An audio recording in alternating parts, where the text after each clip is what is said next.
일단 셰르키에 대해서 좀 말씀을 드리고자 하는데 이거를 좀 한번 체크를 하고 들어가는 게 좋을 것 같아요. 그러니까 지금 맨시티 기자들 같은 경우에는 이제 통칭 미드필더 3명이 타겟이다 라고 이야기를 하고 있죠. 레인더러스, 셰르키 그리고 모건 깁스화이트까지 해서 3명이 타겟이고 셋을 다 영입할지 모르겠지만은 아무튼 지금 셰르키는 타겟이다, 그리고 작업 중에 있다라는 이야기까지 지금 나온 상황이고요.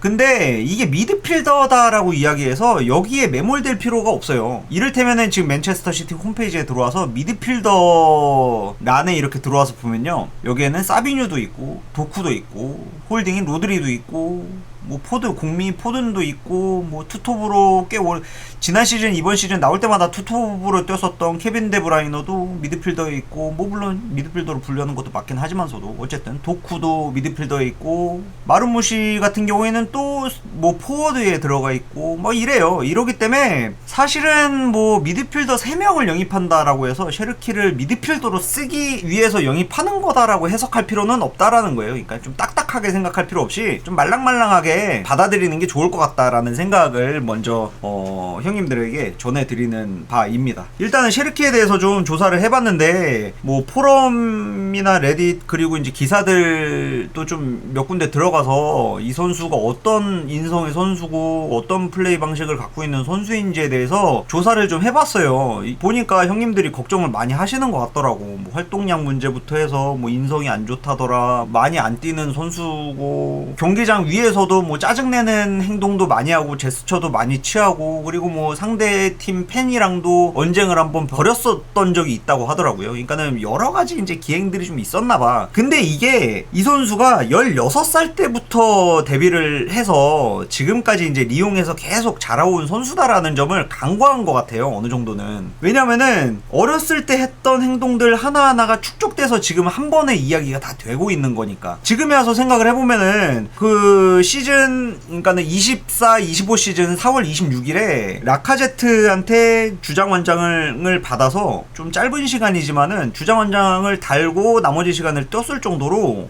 팀 내에서의 입지는 확고한 것 같기도 하고, 그리고 인성에 문제가 있다라면은 이 어린 선수한테, 인성에 문제 있는 이 어린 선수한테 주장원장을 조금이라도 차게 하지는 않을 거 아니에요. 그러니까는 여러 가지 오해들이 좀 있는 것 같아요. 그리고 일단은 이 선수가 어떤 기행들을 저질렀었는지에 대해서 심층적으로 좀 조사를 좀 해봤는데, 이 선수가 특이하게도 그 롤모델이 메시였대요. 한창 때는 한 2시즌 전까지만 하더라도 간헐적으로 교체돼서 간헐적인 기회를 받았을 때도 좀 약간 메시처럼 이제 플레이하고 싶은 약간 겉멋이 좀 들었었던 모양이에요. 이를테면은 뭐 80분쯤에 경기장 들어와서 박스 안에서 볼터치 5번을 했는데 5번 중에 3번이 백킬이었대요. 패스를 백킬로 패스를 한 거야. 박스 안에서 오픈 찬스에서 3번을 날린 거예요. 그 짧은 시간 동안에. 이런 행동 때문에 이제 지적을 받았었던 적도 있고, 플레이 스타일 자체가 리옹에서 데뷔한 선수로 비교를 하자면은 플레이 스타일적인 부분에 대해서도 이제 조사를 해보니까 그 비슷하게 리옹에서 데뷔해서 이제 다른 팀으로 옮겼었던 선수가 있더라고요. 하텐벤 아르파라고. 그냥 아르파랑 비교를 많이 하는 분위기이더라고요, 보니까. 이래서 공을 잡았을 때 일단은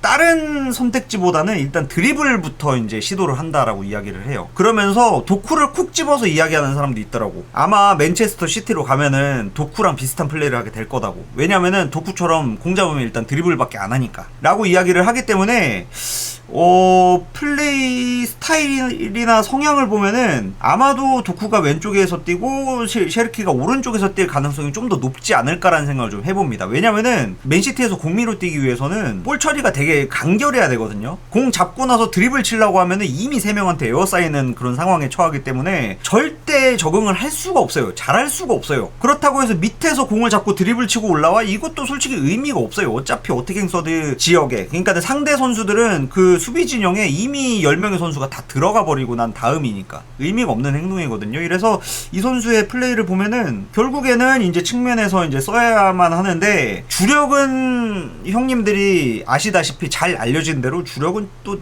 매우 느린 선수다라고 이야기를 하더라고요, 보니까. 라이트백에 이제 스프린트가 좀 많이 요구가 될 것 같다는 생각을 좀 해봅니다. 개인적으로는요. 셰르키가 아무래도 이제 주력이나 다이나믹함이 좀 떨어지는 선수라서 아마도 이제 풀백이 좀 많이 올라와서 공격 가담을 많이 시도를 해주고 그리고 탈압박을 도와주려는 움직임을 많이 가져가 줘야만 셰르키가 할 수 있는 게 좀 더 많아질 거라는 생각을 좀 해봐요. 근데 또 한 가지 또 고무적인 게 또 누군가들은 또 이렇게 이야기를 하더라고요. 한두 명이 아니고 전부라고 얘기하기는 좀 그렇지만은 공통적으로 리옹 출신 중에 벤제마 다음으로 가장 좋은 재능이다라고 입을 모아서 이야기를 하더라고요. 그리고 우리가 4년 동안 이 선수의 시행착오들을 겪어오면서 이제서야 만개했는데 팀에서 내보낸다라고 하니까 이게 좀 많이 아쉽다라는 그런 의견들도 좀 많이 보이더라고요. 재능적인 부분에 대해서는 확실한 것 같아요. 근데 드리블을 우선적으로 생각한다라는 게 좀 걸리기는 합니다만은 아무튼지 간에 측면에서 좀 더 많이 볼 수 있지 않을까라는 생각을 좀 해봐요. 개인적으로는. 아무래도 이제 그쪽 로컬 팬들이 많은 걸 알고 있을 테니까 수년 동안 봐왔을 테니까 이 선수를. 이 선수도 그 송골 뉴스니까. 그리고 또 인상적인 내용이 이 선수가 인성에 문제가 있다라고 이야기하는 그 이유 중에 하나가 경기장 위에서 신경질적인 반응이라든지 아니면은 잘못된 플레이를 한 동료 선수들을 질책하는 그런 제스처를 취한다든지 뭐 실망감을 뭐 여과 없이 이제 드러낸다든지 경기장 위에서의 행동들이 좀 약간 지적을 받는 것 같아요. 근데 이거는 맨시티를 기준으로 생각해보면 이건 사실 막 그렇게 기행이라고 할 게 없습니다. 맨시티에서 가장 욕을 많이 하고 가장 소리를 많이 치고 가장 동료 선수들 지적을 많이 하고 심지어 5대0으로 이기고 있음에도 불구하고 제대로 된 패스가 오지 않으면은 또 화를 내면서 욕을 하는 선수가 한 명 있어요. 그게 바로 홀란드죠. 이거는 팀 케미를 아니 그렇다고 해서 홀란드가 선수들이랑 사이 안 좋게 막 지내는 거냐 그런 것도 아니잖아요. 경기장 위에서의 일인 거고 이 선수의 이제 승부욕이다. 그리고 이 선수의 그 골에 대한 갈망 그리고 성공에 대한 열망들을 경기장 위에서 표현하는 것뿐이다라고 이제 우리는 포장을 시켜주고 있잖아요. 그리고 이제 감독 그 펩 가르디올라 같은 경우에도 마찬가지고 선수들도 홀란드와의 관계는 뭐 전혀 문제가 없다라고 이제 이야기를 하고 있는 편이고요. 그냥 승부욕이 조금 더 많을 뿐인 거죠. 그럼 경기장 위에서 어느 정도 뭐 실망스러운 아니면은 신경질적인 제스처를 취한다고 했을 때 뭐 팀 케미를 막 해치거나 그럴 거라는 생각이 막 전혀 들진 않더라고요. 왜냐면 맨시티 선수들도 다들 그렇게 하니까. 그런 이야기들도 있더라고요. 만약에 네가 경기장 위에서 경기를 하는데 이기고 있는 경기 비기거나 비길 경기 진다거나 성적이 나아질 기미가 없을 때는 당연히 경기장 위에서 화를 내거나 그러고 있지 않겠어? 라고 그 포장해주는 사람들도 있더라고요. 근데 얘기 들어보면은 어느 정도 일리가 있어. 왜냐면 리옹이 최근에 성적 자체가 너무 안 좋았더라고 보니까요. 이 선수는 유스 출신이기도 하고 그렇다 보니까 조금 더 그 팀에 대한 애정이 조금 더 있어서 그런 제스처를 취했던 게 아닌가 하는 생각도 좀 가져보고요. 그러니까 여러모로 봤을 때 맨시티 기준으로 생각을 해보면은 기행이라고 할 게 없어요. 되게 프랑스 리그가 얼마나 신사적으로 플레이를 하고 이제 뭐 상대 팀 팬들에 대한 존중도 뭐 얼마나 해야만 하는 건지 그게 암묵적으로 뭐 어느 정도까지 이제 챙겨야 되는 건지는 잘 모르겠습니다만은 맨시티에서는 따로 문제가 될 것 같진 않아요. 암만 생각을 해봐도. 그리고 그 AS 모나코에 대한 그 프랑스 클럽들의 이미지가 어떤지는 전혀 모릅니다. 아예 뭐 알고자 하는 시도도 한 적도 없고요. 근데 AS 모나코를 가지 않았던 것만 보더라도 셰르키는 돈 보고 팀을 선택하는 선수는 아니다라는 구태여 AS 모나코를 콕 집어서 이야기를 하는 게 좀 약간 인상적이었는데 이유는 모르겠지만 어쨌든 돈 보고 팀을 옮기는 선수 같지는 않다라는 얘기도 좀 인상적이었어요. 그러니까 오롯이 이 선수는 승부욕이 굉장히 많은 선수고 성공에 대한 갈망이 꽤나 큰 선수다 정도로 해석을 해보는 게 낫지 않을까 하는 생각을 좀 가져봅니다. 개인적으로는요. 그냥 단점으로는 그러니까 좀 느리다 정도? 그리고 메시가 롤모델이었다 정도? 야, 아니 그러면은 이 팀을 너무 좋아하지 않겠어? 물론 메시 같은 천재들은 100년에 한 번 나올까 말까, 아니 그 축구 역사상 한 명 나올까 말까한 그런 재능이잖아요. 이런 재능은 사실 누가 키운다고 해도 사실 뭐 최정상급의 자리에 올라가긴 했겠지만은 어쨌든 표면적으로 드러난 건 메시를 성장시키고 성공시켜준 거는 펩이잖아. 그럼 셰르키가 좋아하지 않을 이유가 없을 것 같아요. 개인적으로는. 드림클럽은 레알 마드리드다. 아니 그런 얘기 하더라고. 아니 근데 쟤는 왜 그 롤모델이 호날두가 아니고 메시야? 막 이렇게 물어보는 의견도 있긴 하더라고 보니까. 본인이 추구하는 스타일, 그 추구미라는 게 또 따로 있잖아. 추구미라는 게 또 따로 있어서 그런 거 같기는 해요. 저도 그 자세한 건 잘 모르겠어요. 장점은 역시나 이제 드리블이고, 이제 그 하텐벤 아르파 비율을 들었듯이 플레이 스타일이 완전 똑같대요. 그러니까는 기회만 되면은 박스 안에 들어가서 직접 슈팅 시도도 좀 자주 하는 편이다라고 이제 해석을 해보면 될 것 같아요. 오프 더 볼도 꽤나 좋은 선수다 정도로 해석을 해보면 될 것 같아.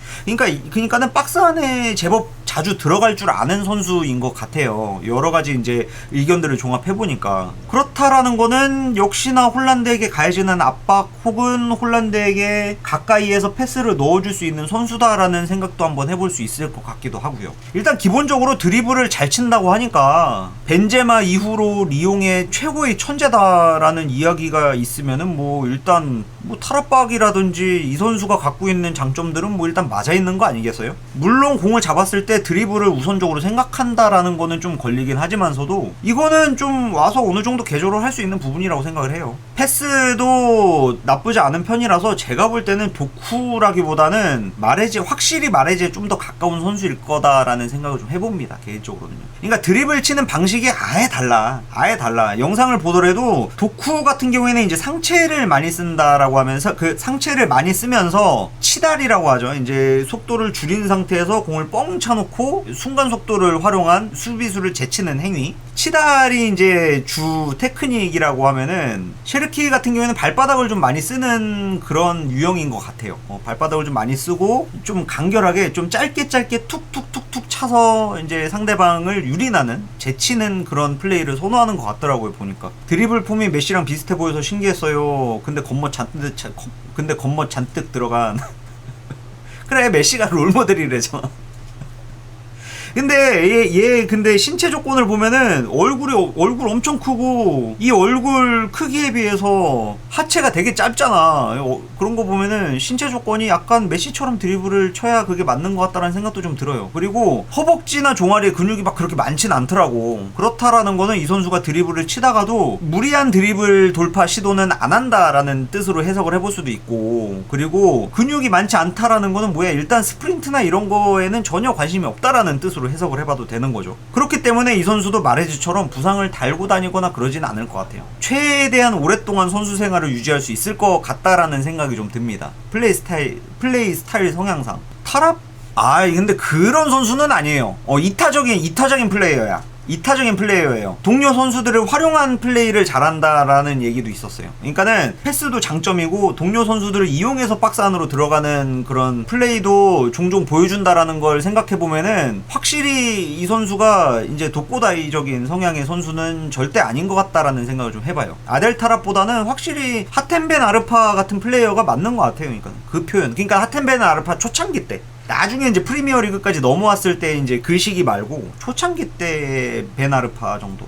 그때 당시 그 베나르파 어릴 때 당시만 해도 드리블러로 인기 되게 많았었잖아. 유럽 클럽들한테도 인기 많았었고 인성이 문제였지 베나르파야말로 진짜로. 아무튼 뭐 저는 여러모로 뭐 인성적인 부분을 위주로 좀 알아봤는데 이 정도면 합격이다. 인성에 문제 있다라는 소문들 치고는 그게 왜?